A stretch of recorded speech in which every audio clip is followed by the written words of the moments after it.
India's Prime Minister Narendra Modi, in his first Mann Ki Baat radio program of the year, expressed his thoughts on Ayodhya's Ram Janmabhoomi Temple's Pan Pratishtha ceremony that took place on the 22nd of Jan.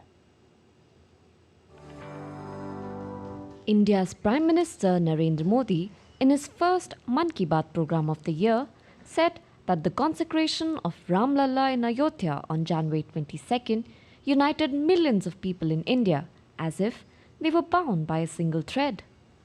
With this ceremony, the country saw the power of collectiveness, which is also a major foundation for our resolutions for a developed India. Ayodhya में प्राण प्रतिष्ठा के अवसर ने देश के करोड़ों लोगों को मानो एक सूत्र में बांध दिया है। सबकी भावना एक, सबकी भक्ति एक, सबकी बातों में राम, सबके हृदय में राम। देश के अनेकों लोगों ने इस दौरान राम भजन गाकर उन्हें श्री राम के चरणों में समर्पित किया। 22 जनवरी की शाम को पूरे देश ने राम ज्योति जलाई, दिवाली मनाई। इस दौरान देश ने सामूहिकता की शक्ति देखी, जो विकसित भारत के हमारे संकल्पों का भी बहुत बड़ा आधार है। Prime Minister Modi also expressed his happiness at the increasing participation of people in the cleanliness campaign. It is worth noting that at the request of PM Modi, millions of people got associated with the cleanliness campaign from Makar Sankranti to January 22nd. They cleaned the religious places in their area with devotion and shared pictures and videos related to it with the Prime Minister. PM Modi said that the power of this collectiveness will take the country to new heights of success. Bureau Report, DD India. Well, in his Mann Ki Baat address, India's Prime Minister also praised the Election Commission for its continuous efforts to strengthen democratic values in the country.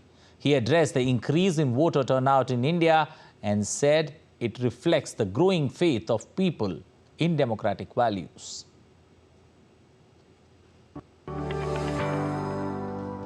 India's Prime Minister Narendra Modi in his Mann Ki Baat program said, while the voting percentage is decreasing in many countries of the world, the increase in voting percentage in India is a strong example of the strengthening of democratic values in the country. आज देश के लिए उत्साह की बात ये भी है कि दुनिया के अनेक देशों में जहां वोटिंग परसेंट कम हो रहा है, भारत में मतदान का प्रतिशत बढ़ता जा रहा है। 1951-52 में जब देश में पहली बार चुनाव हुए थे, तो लगभग 45% वोटर्स ने ही वोट डाले थे। आज ये आंकड़ा काफी बढ़ चुका है। देश में न सिर्फ वोटरों की संख्या में वृद्धि हुई है, बल्कि टर्नआउट भी बढ़ा है। हमारे युवा वोटरों को रजिस्ट्रेशन के लिए ज्यादा मौके मिल सके, इसके लिए सरकार ने कानून में भी परिवर्तन किया है। मुझे ये देखकर भी अच्छा लगता है कि वोटर्स के बीच जागरूकता बढ़ाने के लिए सामुदायिक स्तर पर भी कई प्रयास हो रहे हैं। कहीं लोग घर घर जाकर वोटर्स को मतदान के बारे में बता रहे हैं, कहीं पेंटिंग बनाकर, कहीं नुक्कड़ नाटकों के जरिए युवाओं को आकर्षित किया जा रहा है। ऐसे हर प्रयास हमारे लोकतंत्र के उत्सव में अलग-अलग रंग भर रहे हैं। India's Prime Minister Modi also urged country's first-time voters to get their names added to the voter list. PM Modi also said that young voters will play an important role in shaping the future of the country. Bureau Report, DD India. Well, preparations are underway as students and teachers collaborate on a special art exhibition set to be featured during Pariksha Pe Charcha, enhancing the event with their creative expressions. It is a discussion on students dealing with exam. DD India's Kriti Vadera has more. Art is powerful in education. It not only fosters creativity and self-expression, but also enhances critical thinking and problem-solving skills. A unique art exhibition has been curated specifically for Pariksha Pe Charcha, showcasing diverse government schemes. We are very excited, as usual, to participate in the event, and 3 of our projects have been chosen by the CBSE to be showcased at Pariksha Pe Charcha. So we are hoping that the Honorable Prime Minister will be interacting with the children, and children will get an opportunity to showcase their projects. These projects are on agriculture, they are on anti-bullying and women empowerment, and they are also on creating the oxygenated masks for the people where the environment is concerned and the pollution is concerned. So they've prepared these projects, and there's a lot of artwork which is being put up there also. And all this artwork that is there, it is an amalgamation of different folk arts. It is also depicting the different initiatives that our Honorable Prime Minister has taken. Art encourages students to think beyond conventional boundaries, fostering a holistic approach to learning. While preparing artworks to be displayed at Pariksha Pe Charcha, attendees are eagerly anticipating the opportunity to meet PM Modi. It's a very great opportunity for me, and I'm feeling very excited to meet Modi ji, and it's a great learning experience for me. My artwork depicts how progressively India is developing in varied fields like Kisan Shakti, Nari Shakti, Kaushal Vikas, new education policy, etc. And the artwork is also depicting my Dr. Oxy mask, which we have developed with the help of new technology, which will help people with respiratory problems to seek medical help immediately. We've created 3 different models, and we've created 5 artworks depicting what we are showing in the models, and one is the universal artwork for what we are depicting.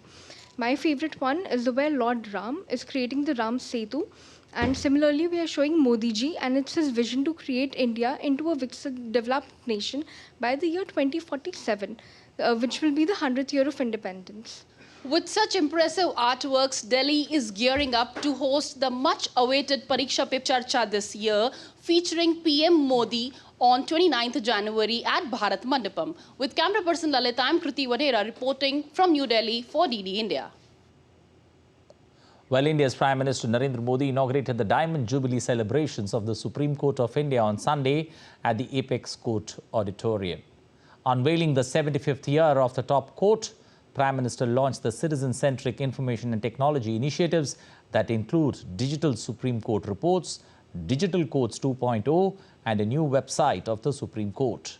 The new website is in bilingual format in English and Hindi and has been redesigned with a user-friendly interface. The Prime Minister also addressed the gathering on the occasion.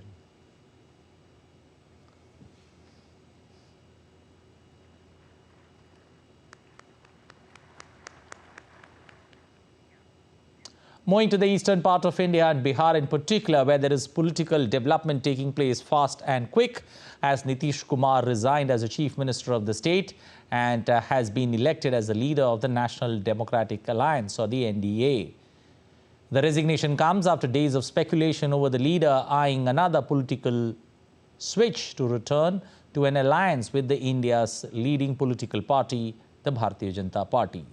While addressing the media, the former Chief Minister confirmed his resignation and said that the state of affairs within the ruling alliance formed 1.5 years ago was not good.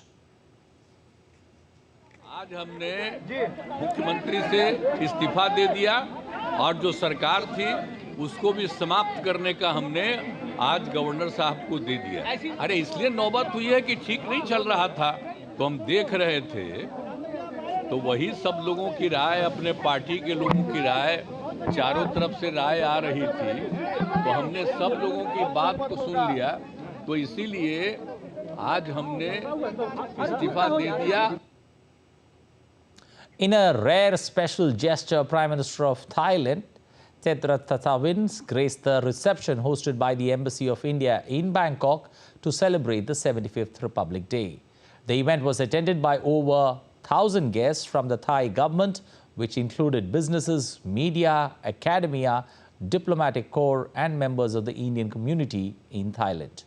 Ambassador of India to Thailand, Nagesh Singh, underlined the deep connection between Buddhism and democracy in ancient India and India's phenomenal progress as a democracy navigating multiple challenges.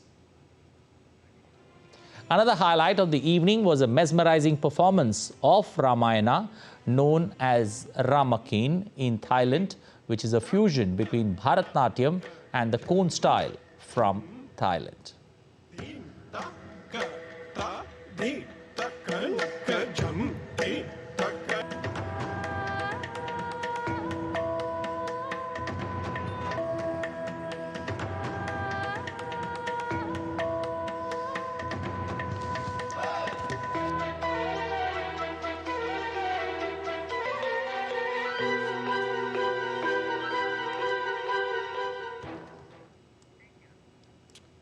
While India's northern belt continues to reel under intense cold as temperatures stayed below normal. The national capital Delhi woke up to a foggy morning and extreme cold on Saturday, affecting several rail operations. The India Meteorological Department has forecast dense fog for the next 5 days, coupled with cold conditions for the next 2 days in North India. Dense fog conditions will also prevail over regions of Uttar Pradesh and Bihar in the morning with lower visibility. Let's take a look at other stories making news today. The chairman of the high-level committee on One Nation, One Election and former President of India, Ramnath Kovind, on Saturday held consultation with former Chief Justice of India, Justice UU Lalit and others. The committee seeks their opinion on holding simultaneous elections in the country. The committee has initiated a consultation process relating to the holding of simultaneous elections in the country. A rare golden tiger was recently spotted taking a stroll in the Kaziranga National Park in the Indian state of Assam. This sighting adds to the list of diverse faunal creatures found in Assam's landscape. The tiger was seen slowly walking on a trail in the jungle. The big cat keeps moving for some time before disappearing inside a bush on the side of the road.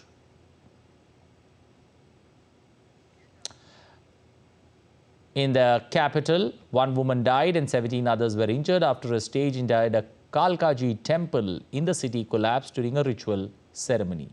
The injured people have been admitted to a hospital where they are undergoing treatment. The local police has registered a case and the investigation is underway. Still to come on this edition of DD India Live. New NATO member Finland set to pick a president after 12 years of Sauli Niinisto.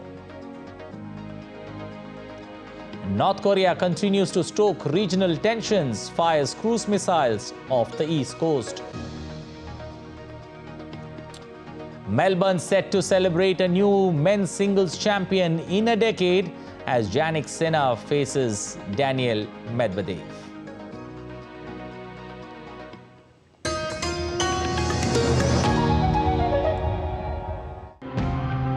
The connection between the wellness of our planet and our own well-being is more direct than we tend to believe. Let's explore more ways of helping the nature and in turn helping ourselves. So tigers are water babies. If the forest is degraded, you will not have perennial water bodies. As in the streams will dry out and therefore you don't have tigers. These are all valuable to our economy, but they aren't valued in our economy. Nature like this is being left out of the equation. Litter on the street always infuriated Malarvari Muthu and her daughter-in-law Rajavalli Rajiv.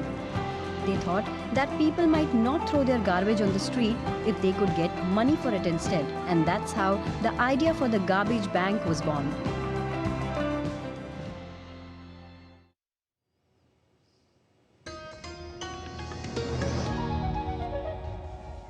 You're watching DD India Live. I'm Anil Thomas. In the latest development, on October 7th, Hamas attacks on Israel, Britain, Italy, Finland became the latest countries to pause funding for the United Nations refugee agencies for Palestine. This comes following allegations that its staff were involved in the attack on October 7th. The United States, Australia, Canada have already paused funding to the aid agency after Israel said 12 UNRWA employees were involved in the cross-border attack. Meanwhile, the agency has opened an investigation into several employees' severe ties with them. The United States has welcomed the United Nations investigation into the refugee agency following Israel's allegations that 12 UNRWA employees were involved in the October 7th Hamas attack on Israel. The UN Secretary General and the Commissioner General of UNRWA, their comments today calling for a full investigation. As Secretary Blinken made clear in his call with the Secretary General yesterday, we expect that that will be a complete and thorough and transparent investigation. We all want to see that; it's good for everybody, and that those who should be are properly held accountable for that. And as you saw, the UN said even including the potential for a criminal prosecution. Well, United Nations Secretary General Antonio Guterres on Sunday urged governments to continue supporting the UN Refugee Agency for Palestinians after 10 countries paused the funding. Guterres promised to hold to account any UN employee involved in acts of terror after allegations that some refugee agency staffers were involved in the October 7th Hamas attacks on Israel. Britain, Germany, Italy, Netherlands, Switzerland, Finland on Saturday joined the United States, Australia, Canada in pausing funding, with Scotland too joining the chorus to stop funds or pause funds for the aid agency, a critical area of support or source of support for people in Gaza after the allegations by Israel. The UN chief said any UN employee involved in acts of terror will be held accountable, including through criminal prosecution. The Secretariat is ready to cooperate with a competent authority able to prosecute the individuals in line with the Secretariat's normal procedures for such cooperation.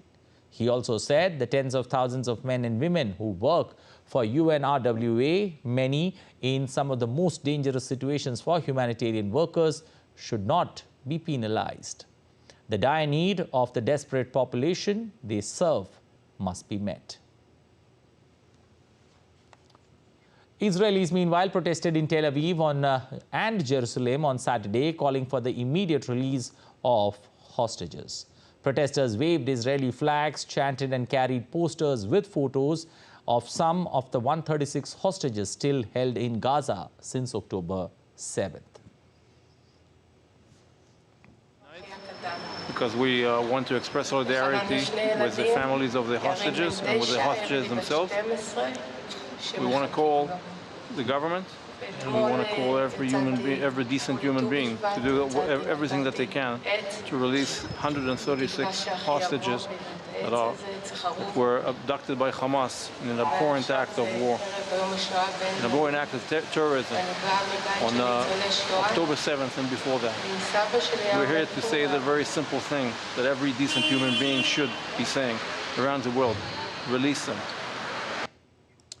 Well, tensions on the Korean peninsula have escalated, with South Korea claiming that North Korea fired multiple cruise missiles off the east coast. Seoul's Joint Chief of Staff said that missiles were fired on Sunday. Following this, the South Korean military has strengthened monitoring and vigilance, was working with them, along with the United States, to analyze the latest launch.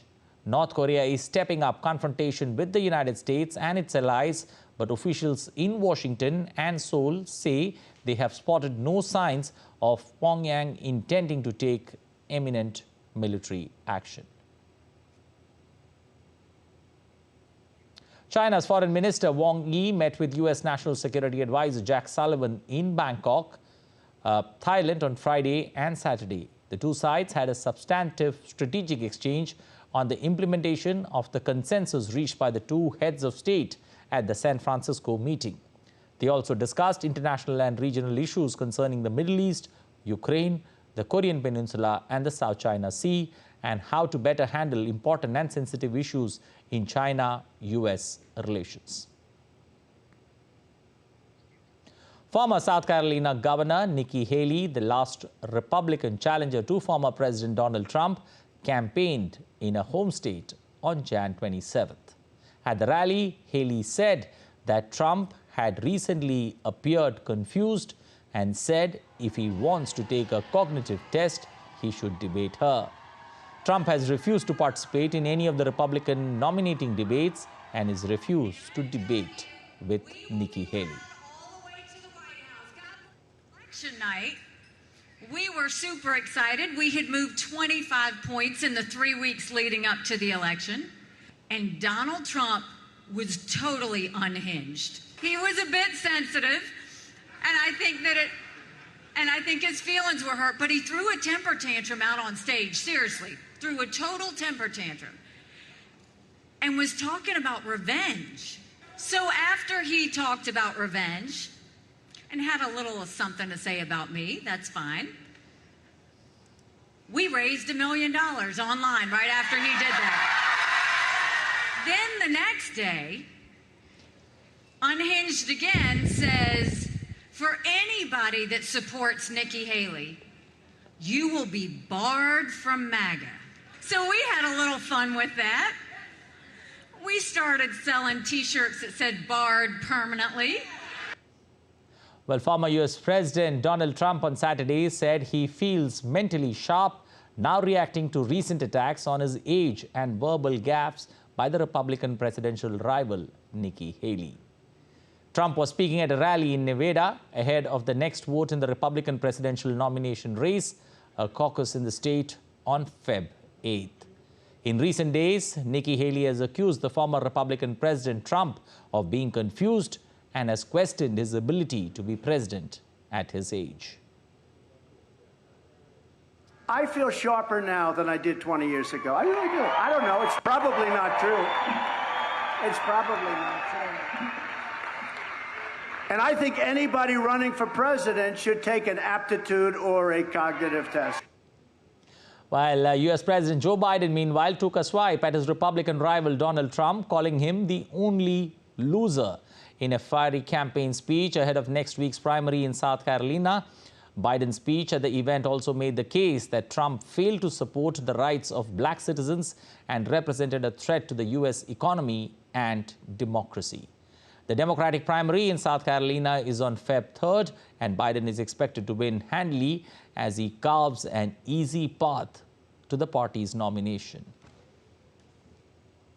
Trump, when he was commander-in-chief, refused to visit a cemetery, U.S. cemetery outside of Paris for fallen American soldiers. And he referred to those heroes, and I quote, he actually said that. He said that. How dare he say that? How dare he talk about my son and all of us best like that? Look, I call them patriots and heroes. The only loser I see is Donald Trump.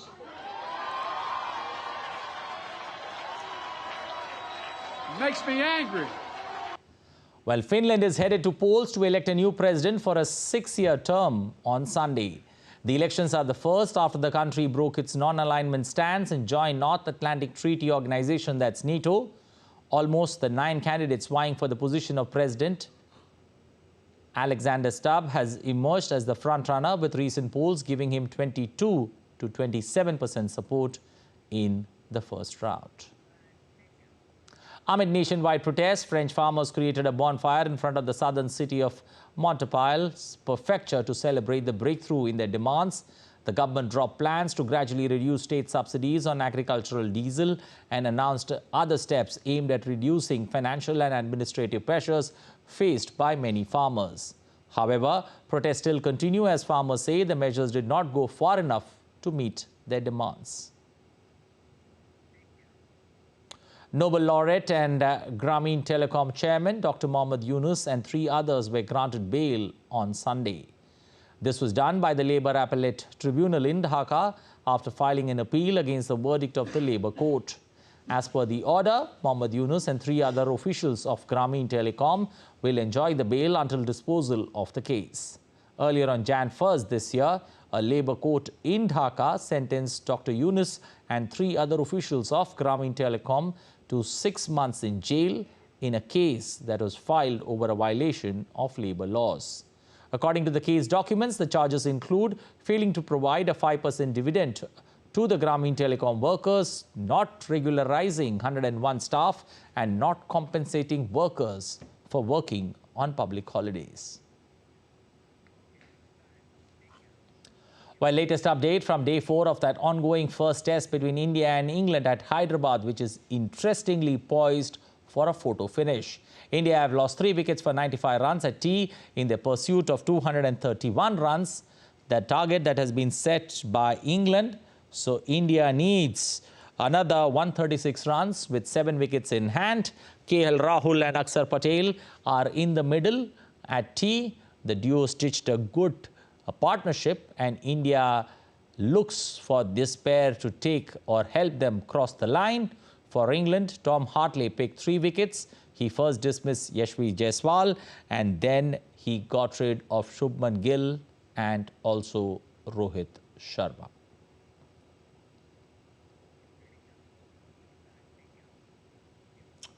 Well, Shamar Joseph registered a 7-wicket haul as West Indies defeat Australia by 8 runs in the second test of the 2-match series.